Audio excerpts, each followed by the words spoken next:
Good morning students.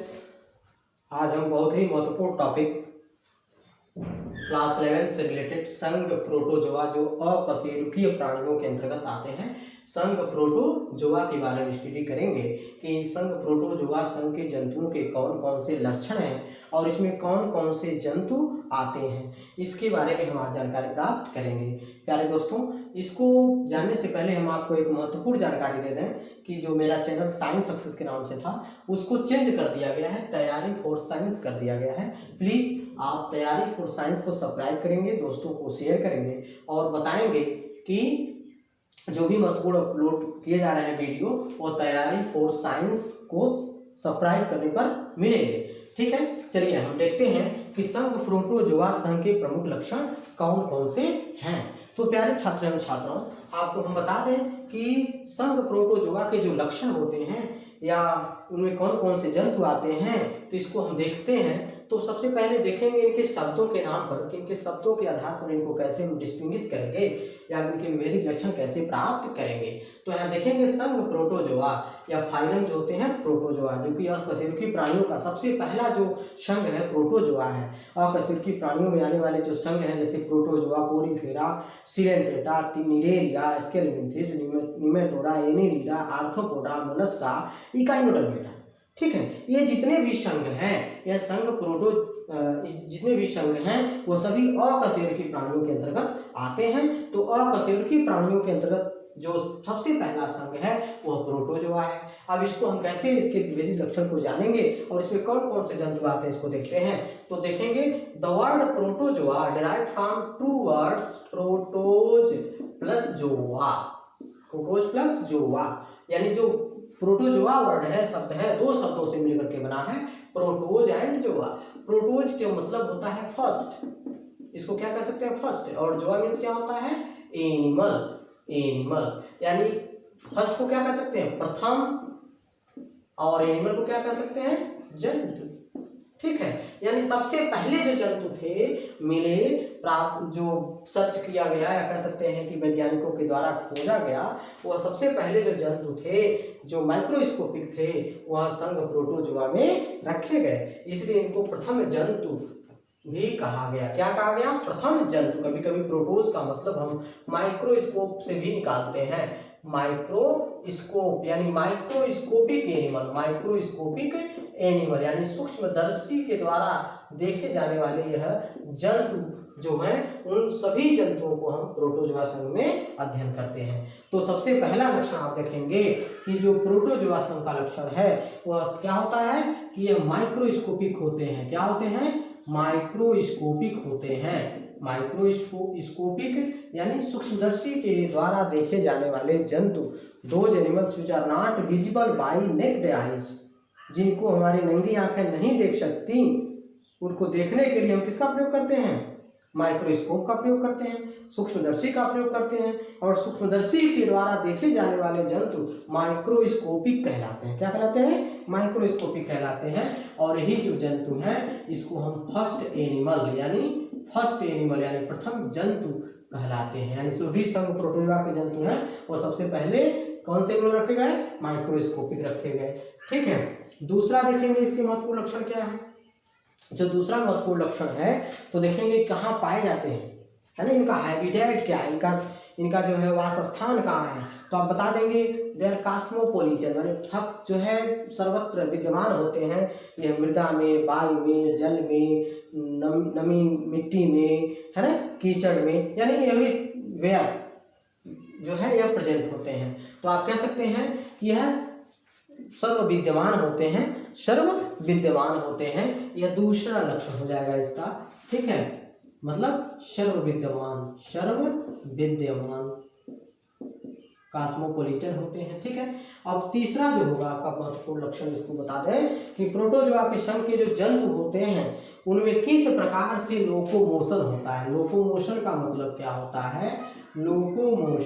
Locomotion देखेंगे यानी इनमें गति कैसे होती है, कि ये चलते कैसे हैं।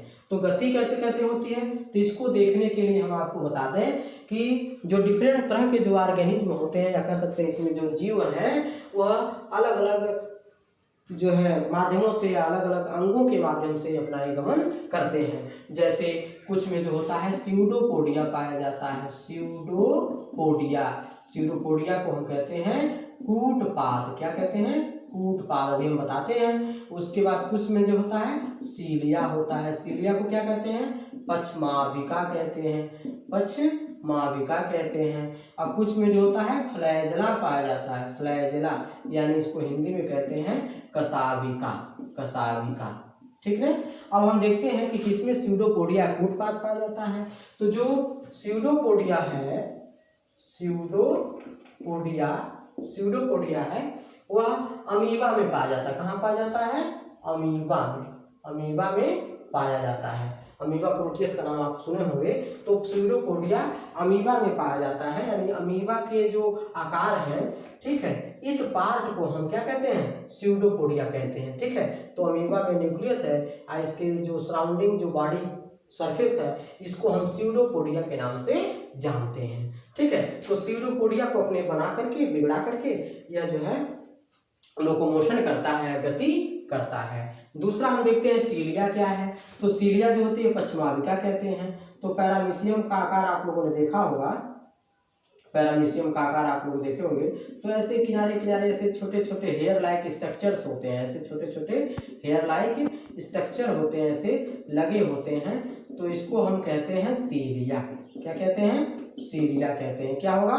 सीलिया होगा, जिसको हम पक्षमाविका कहते हैं। ठीक है। तो पैरामीशियम में यानी अमीबा में पाया जाता है स्यूडोपोडिया, और पैरामीशियम में जो है, पैरामीशियम में क्या पाया जाता है? सीलिया पाया जाता है। इस सीलिया के द्वारा हेयर लाइक स्ट्रक्चर्स होता है, उसके द्वारा वह गति करते हैं। अब आगा था आपका फ्लैजला या कशाभिका। तो कशाभिका फ्लैजला के माध्यम से कौन लोकोमोशन करता है? तो आप यूग्लिना के बारे में पढ़ेंगे। तो यूग्लिना का स्ट्रक्चर मैं बना दिया, और यूग्लिना में यह जो है इतने बड़े स्ट्रक्चर जो दिख रहा है, यहाँ से लेकर के यहाँ तक का जो स्ट्रक्चर है, इसको हम कहते हैं फ्लैजला। क्या कहते हैं? फ्लैजला। यानी ये है यूग्लिना, यूग्लिना। ठीक है। यूग्लिना जो है क्या है? Connecting link between animal and plants. ठीक है। तो इस तरह से जो है यूग्लिना में फ्लैजला पाया जाता है, जिसको हम कशाभिका कहते हैं। इसके द्वारा ये लोकोमोशन करता है। तो हमने देखा क्या कि जो प्रोटोजोआ संघ के जंतु होते हैं, उसमें 3 प्रकार के अंग पाए जाते हैं, जिसके द्वारा इसमें गति होती है। पहला होता है इसमें स्यूडोपोडिया। स्यूडोपोडिया जो है वो अमीबा में पाया जाता है, जिसके द्वारा वो गमन करता है। और सीलिया जो होता है वो पैरामीशियम में पाया जाता है, हेयर लाइक स्ट्रक्चर होता है, वह उससे वह गति करता है। तीसरा है फ्लैजला कशाभिका, जो यूग्लिना में पाया जाता है, बैक्टीरिया में भी पाया जाता है, इसके द्वारा वो गति करते हैं। सीलिया हमें पूछता है what is the difference between cilia and flagella. तो सीलिया और फ्लैजला में आप अंतर करने के लिए आप बताएंगे। जो सीलिया का स्ट्रक्चर जो मैंने पैरामीशियम में बताया था, छोटा छोटा हेयर लाइक स्ट्रक्चर था, नंबर में ज़्यादा यानी संख्या में ज़्यादा होता है, स्ट्रक्चर उसका छोटा छोटा होता है, वो सीलिया कहलाता है। और फ्लैजला जो होते हैं स्ट्रक्चर में बड़े होते हैं, यानी वो लंबाई में क्या होंगे? वो बड़े होंगे, लेकिन उनका जो संख्या होगा वो सीलिया से कम होता है, यानी कम संख्या में पाई जाती है फ्लैजला। ठीक है।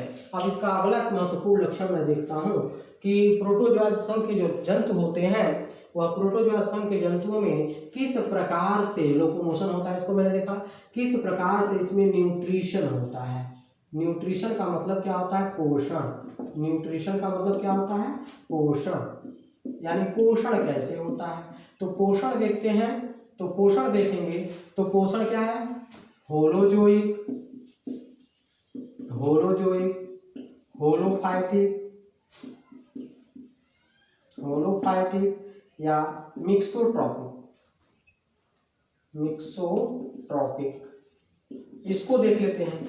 होलोजोइक का मतलब क्या होता है कि जंतुओं के जैसा जो भोजन प्राप्त करता हो, जंतुओं के जैसा जो भोजन प्राप्त करता हो, उसका पाचन करता है, एसिमिलेशन करता है। तो जंतुओं के जैसा जो भोजन करता है, यानी जंतु समान, जंतु सदृश जो पोषण प्राप्त करता है, उसको होलोजोइक कहते हैं। और फाइटिक शब्द लगा है, फाइटिक माने प्लांट से रिलेटेड है। तो इस तरह से जो पौधे के जैसा अपना भोजन प्राप्त करता हो, पौधे कैसे अपने भोजन कर, मान लीजिए होलोजोइक है, होलोजोइक में कैसे होते हैं? यह जो कैसा अपना भोजन करते हैं, ये हेटेरोट्रॉफिक होते हैं। हेटेरोट्रॉफिक, हेटेरोट्रॉफिक का मतलब होता है हेटेरोट्रॉफिक। हेटेरोट्रॉफिक का मतलब परपोषी होते हैं। परपोषी मतलब क्या कि या कह सकते हैं कि यह परपोषी की अपने जो है भोजन के लिए किसी दूसरे जीव पर निर्भर रहते हैं, या कह सकते हैं हम दूसरे से भोजन अपना प्राप्त करते हैं, तो हेटेरोट्रॉपिक हो गया। होलोफाइटिक जैसे पौधे अपना भोजन प्राप्त करते हैं, जिसको कहते हैं प्रकाश संश्लेषण की क्रिया के द्वारा जब भोजन अपना बना लेते हैं, तो उसको क्या कहते हैं हम स्वपोषी कहते हैं। तो इसलिए क्या हो गया ये स्वपोषी कहलाए, या कह सकते हैं इसको कहेंगे परपोषी। क्या कहेंगे? परपोषी। ठीक है, स्वपोषी को कहते हैं ऑटोट्रॉपिक। क्या कहेंगे? ऑटोट्रॉपिक। यानी दो तरह का मोड ऑफ न्यूट्रिशन आपने देखा, होलोजोइक माने जंतुओं जैसा, होलोफाइटिक माने पौधों जैसा। यानी पौधे जो होते हैं प्रकाश संश्लेषण की क्रिया के दौरान अपना भोजन स्वयं बनाते हैं। तो प्रकाश संश्लेषण क्या होता है? प्रकाश संश्लेषण को डिफाइन कैसे कर सकते हैं इसको भी मैं बताऊंगा, लेकिन शॉर्ट में उसको बता देते हैं। All the green plants take the carbon dioxide from the environment and water molecule from the earth's surface. In the presence of sunlight, they make their own food, that is the glucose, and liberate the oxygen. All these processes occur in the sunlight, therefore it is called photosynthesis. It means आप कह सकते हैं जितने भी हरे पौधे हैं सूर्य की उपस्थिति में वायुमंडल से कार्बन डाइऑक्साइड लेते हैं, मृदा से जल लेते हैं और सूर्य की उपस्थिति में अपना भोजन स्वयं बनाते हैं, जिसको कहते हैं ग्लूकोज, और क्या मुक्त करते हैं? ऑक्सीजन। ये सभी प्रक्रिया जो होती है क्या कहलाती है? प्रकाश संश्लेषण कहलाती है। जो अपना भोजन अपना स्वयं बना लेते हैं वह स्वपोषी होते हैं, ऑटोट्रॉपिक होते हैं, और जो अपना भोजन स्वयं नहीं बनाते हैं वो परपोषी कहलाते हैं। अब यहाँ पर देखेंगे हम कि मिक्सोट्रॉपिक क्या होता है। तो मिक्सोट्रॉपिक माने मिक्स, जिसमें दोनों तरह के न्यूट्रिशन जिसमें पाए जाएं उसको कहते हैं मिक्सोट्रॉपिक। जैसे यूग्लिना के बारे में मैंने आपको बताया था अभी कि Euglena is the connecting link between the animals and plant. तो इसको आप कैसे बताएंगे? तो मिक्सोट्रॉपिक है एनिमल एंड प्लांट के बीच में, तो आप कह सकते हैं कि जो मिक्सोट्रॉपिक है अर्थात यह ऑटोट्रॉपिक भी ऑटोट्रॉपिक यानी पौधों की तरह भी अपना भोजन प्राप्त कर सकता है और जंतुओं के जैसा भी अपना भोजन प्राप्त कर सकता है, इसलिए इसको हम कहते हैं मिक्सोट्रॉपिक। ठीक है, अभी तक हमने देखा कि जो संघ प्रोटोजोआ संघ के जो जंतु होते हैं उनके कौन कौन से प्रमुख लक्षण है। तो उसमें मैंने देखा कि ये माइक्रोस्कोपिक होते हैं, सभी जगह पाए जाते हैं, और लोकोमोशन इसमें 3 विधियों द्वारा होता है, सिलोपोडिया के द्वारा, सीरिया के द्वारा और फ्लैजिया के द्वारा अलग अलग जंतुओं में अलग अंग पाए जाते हैं। और फिर मैंने देखा कि न्यूट्रिशन कैसे करते हैं। न्यूट्रिशन के बाद आप देखेंगे, न्यूट्रिशन के बाद आता है आपका एक्सक्रेशन। एक्सक्रेशन का मतलब होता है उत्सर्जन। तो उत्सर्जन के लिए कोई विशेष अंग इसमें नहीं पाया जाता है। यह उत्सर्जन कैसे करते हैं? उत्सर्जन के लिए आपको मैं बता दूं कि थ्रू द कंट्रैक्टाइल वक्यूल संकुचनशील धानी होती है। संकुचनशील धानी होती है, संकुचनशील धानी या कंट्रैक्टाइल वक्यूल्स होते हैं, जिसको कहते हैं कंट्रैक्टाइल वक्यूल्स होते हैं, उसके द्वारा, या फिर जनरल बॉडी सरफेस यानी कह सकते हैं कि यह शरीर के सामान्य सतह के द्वारा यह उत्सर्जन की क्रिया कर देते हैं, क्योंकि इसमें कोई अंग नहीं होता है। आपको एक चीज और बता दें कि जो लोकोमोशन के साथ साथ अगर इसमें रेस्पिरेशन भी देखें कि रेस्पिरेशन कैसे होता है, तो रेस्पिरेशन भी कैसे होता है? रेस्पिरेशन के लिए कोई अंग नहीं होता है। ठीक है, श्वसन के लिए कोई अंग नहीं होता है। तो श्वसन के लिए कोई अंग नहीं होता तो कैसे श्वसन करते हैं? तो आप बताएंगे शरीर की सामान्य सतह द्वारा। तो आप कहेंगे through the general body surface. ठीक है, जनरल बॉडी सरफेस यानी शरीर के सामान्य सतह द्वारा श्वसन की क्रिया भी ये करते हैं। ठीक है, अब हम इतना देखें कि यह माइक्रोस्कोपिक होते हैं, सर्वविद्यमान होते हैं, इसमें श्वसन की क्रिया भी जनरल बॉडी सरफेस के द्वारा होती है, लोकोमोशन 3 अंगों के द्वारा होता है, और न्यूट्रिशन भी 3 प्रकार का होता है। उत्सर्जन जो होता है संकुचनशील धानी कंट्रैक्टाइल वक्यूल या जनरल बॉडी सरफेस के द्वारा होता है। अब हम देखते हैं कि इसमें जनन की क्रिया कैसे होती है। जनन की क्रिया कैसे होती है? तो जनन की क्रिया आप जानते हैं कि जनन क्या है? जीवधारियों का प्रमुख लक्षण है। अब ये जनन कैसे करते हैं? तो इसमें जो जनन की क्रिया होती है वह जो होती है दोनों प्रकार से होती है। अगला जो कैरेक्टर है इसका, अगला कैरेक्टर क्या है? 5, 6। तो यहाँ क्या हो जाएगा? जनन। तो जनन कैसे करते हैं? दोनों विधियों द्वारा, एसेक्सुअल रिप्रोडक्शन, असेक्सुअल रिप्रोडक्शन, जिसको हम क्या कहते हैं? असेक्सुअल रिप्रोडक्शन, और एक होता है क्या? Sexual reproduction.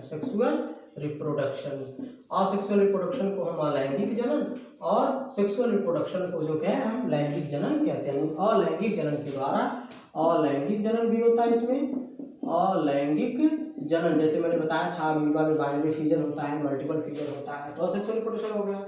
सेक्सुअल रिप्रोडक्शन में जो होता है आप पढ़ेंगे कि आप कंजुगेशन है, संयुग्मन की क्रिया जो होती है कंजुगेशन, ठीक है।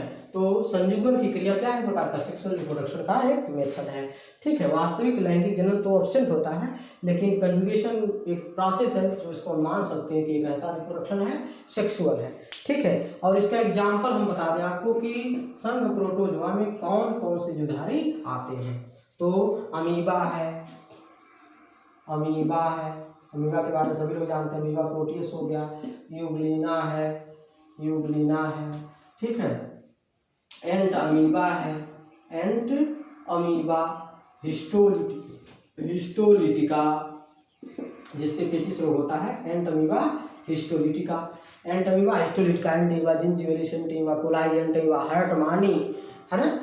तो ये सब किस में आते हैं, प्रोटोजोआ संघ में आते हैं, ठीक है। और भी बता सकते हैं vorticella, vorticella, vorticella, plasmodium, plasmodium which are responsible for the malaria, ठीक है, प्लाज्मोडियम, ठीक है।